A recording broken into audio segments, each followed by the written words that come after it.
This week's reading, we are using the Map Oracle deck by Colette Baron Reid. This is the updated new edition one. If you notice, it looks a little bit different than the original, which is like the goldish, brownish box.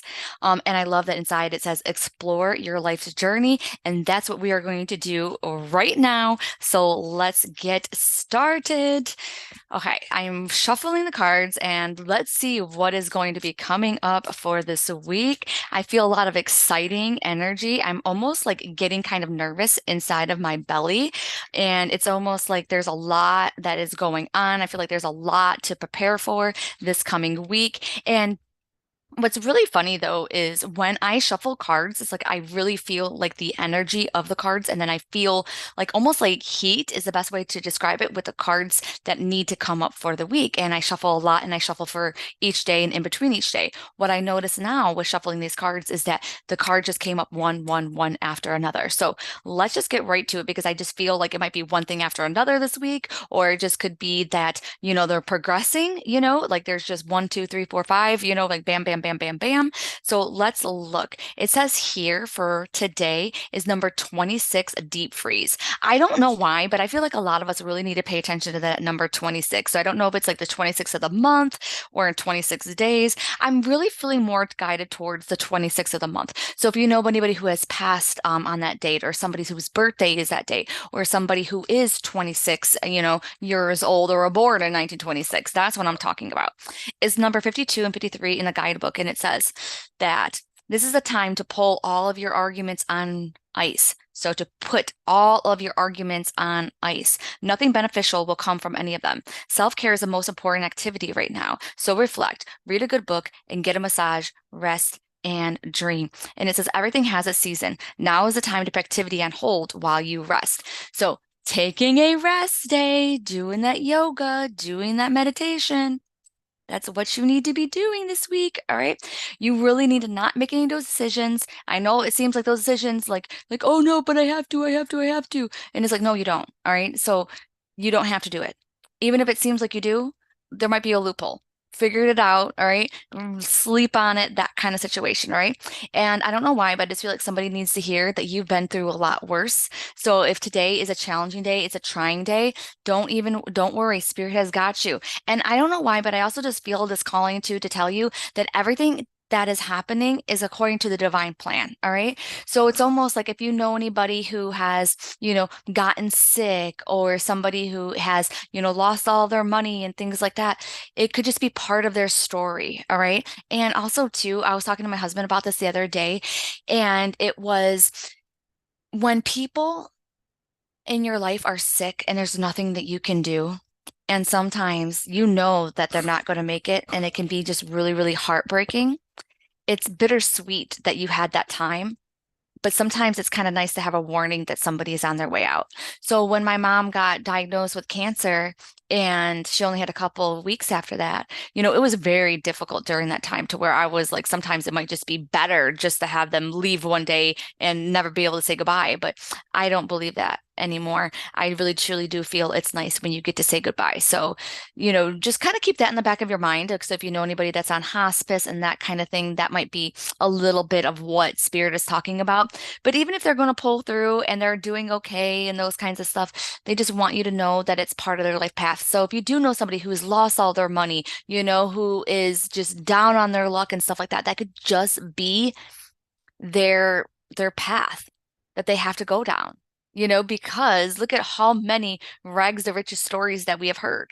The same could be for your friend. All right, so I love this quote, and I forgot who it's by, but it's like, don't deprive anybody of their rock bottom, because their rock bottom might be their awesome, amazing story.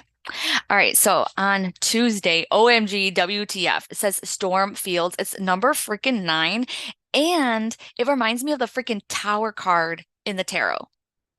Does it not remind you of that card? If you see this card on Tuesday or on the video, it looks like a freaking tower card. And for some reason, it has number 9 in it. And I don't know why, but I'm just really getting the sense of Virgos and Libras that are going to be affected by this. So I don't know, because that is just freaking nuts. So I definitely feel like if you're not going through a hard time on Tuesday, then I would definitely like clean your house, make sure all the energy is good, feng shui it. I don't know why, but I'm also seeing mushrooms. So I don't know if that's a sign from somebody, but definitely feeling that. Definitely feeling a lot of Alice in Wonderland vibes, but definitely this is like a storm. Like I feel like almost like brace yourself. So you might be going through a lot with confrontations with other people and stuff with work and with meetings and stuff like that. And I'm going to be honest with you. I just feel like this is like hold on for the ride, definitely try and be patient because this is, it's going to pass. It feels like a tornado. So if you look at this, it looks like a freaking tornado.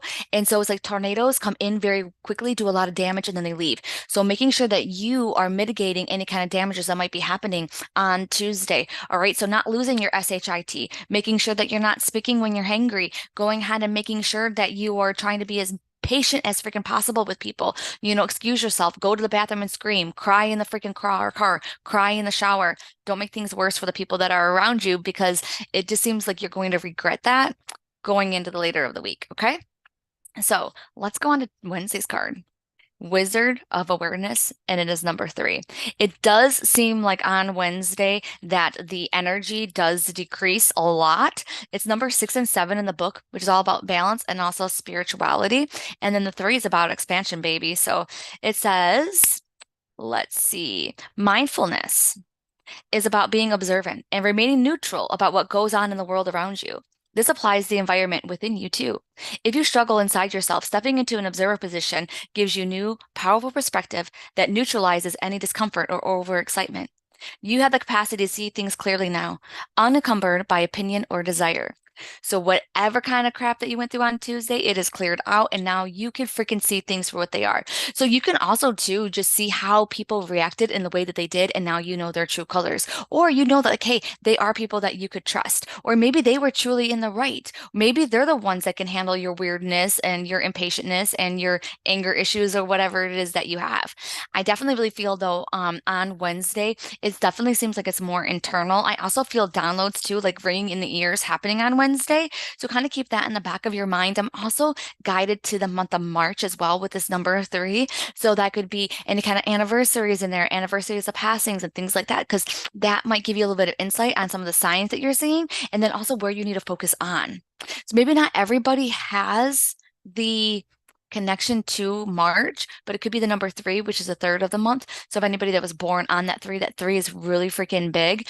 And so that will help you decide like, oh yeah, that's where my focus needs to be. That's why I really need to concentrate on. Maybe it's even a person that you need to reach out to, or if it's a past loved one, then that's a person that might be reaching out to you from the other side. Open up that dialogue with them. You open up the dialogue with them by going ahead and asking them for signs, asking for confirmation, and then talk back and forth, and see kind of like what magic unfolds.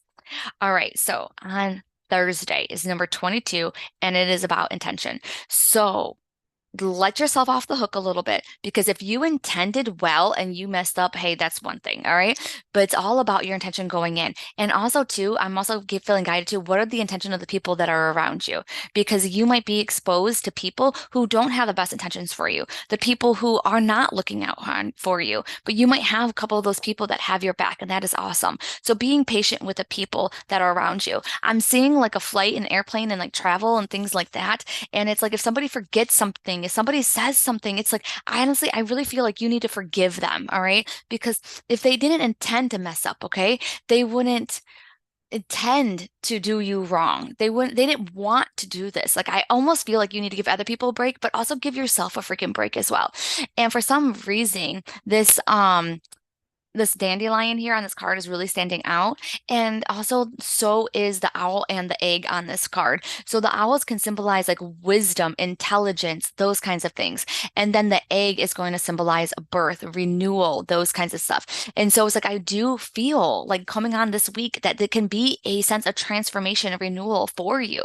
But it's not always going to be pretty. It's not always going to feel good. We always think so oftentimes like, oh, I want to transform. I want to have a glow up. I want to be amazing and awesome.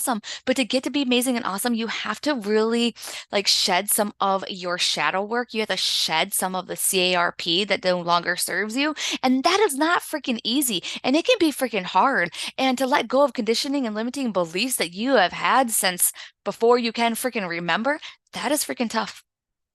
It is number 44 and 45 in the guidebook, and it says, your objectives will be fulfilled at this time. Inspired intentions are like magic arrow shots into the sky. The universe is bringing you a gift, showing you that you are hitting your mark. Recognize that you're not the one who has to do all of the work. However, others can help you co-create reality. You connect to the power of your intention, sending it out to the field, then allow your synchronicity to work its magic. Perhaps the good intentions of others will inspire you to send out beautiful ones of your own. Own the life that you want to lead and live deliberately with clarity and detachment. I'm just going to leave that there. Soak up those words. Okay, number 5, you guys. That is the number for Friday. Number 10 and 11 in the book, and it is goblins. When goblins come up, that just makes sure that you are surrounding yourself with good people, that you know that some people do not have the best of intentions. For some reason, I really do feel like people are maybe out to get you, that people are jealous of you, that people do not want what's best for you. Now, I really don't feel like this is a lot of people's inner circle. I feel like this is other people that you might be exposed to, like at events and things like that, going into this weekend. And it says goblins are born when you're wounded and something essential is lost in that experience. From that point on, as you forget your wholeness, they remain with you in the shadows. They are there to remind you of what brought them into being by mimicking your own voice, tricking you into believing that you are unworthy, victimized, or unlovable. They hold you hostage through your low self-worth, self-sabotage, and the feeling that you're lacking what you need. And that's a big thing, is that your ego also might be driving force on Friday. So if you're having those feelings like, oh, I'm not good enough, who am I to be here? Who am I to do this? Oh, I can't do that. Maybe you started off on a plan and now you're like retracting it. Don't retract it, okay? Like you had that idea for a reason. Like spirit thought that it was the best for you to do. Like, and you are there in the moment, wherever you are on Friday or going into this weekend, you're there for a freaking reason, okay? It's just your freaking ego talking. And your ego is going to be louder and tougher, okay? It's going to be just more all up on you if you've had a rough life. And the reason for that is because if you've had a rough life, then that means that you might have gone into survival mode a lot, flight or fight mode a lot, and your ego is trying to protect you so you don't end up in those same predicaments again, okay? Because your ego was like, that was freaking tough AF. I don't want to go through that again. All right, so that is this week's reading. I hope that it helps you, hopes that it inspires you, hopes it gives you just a little bit of information so that you can go ahead and make this the best week ever. All right, I will see you soon. Actually on Wednesday for the next episode.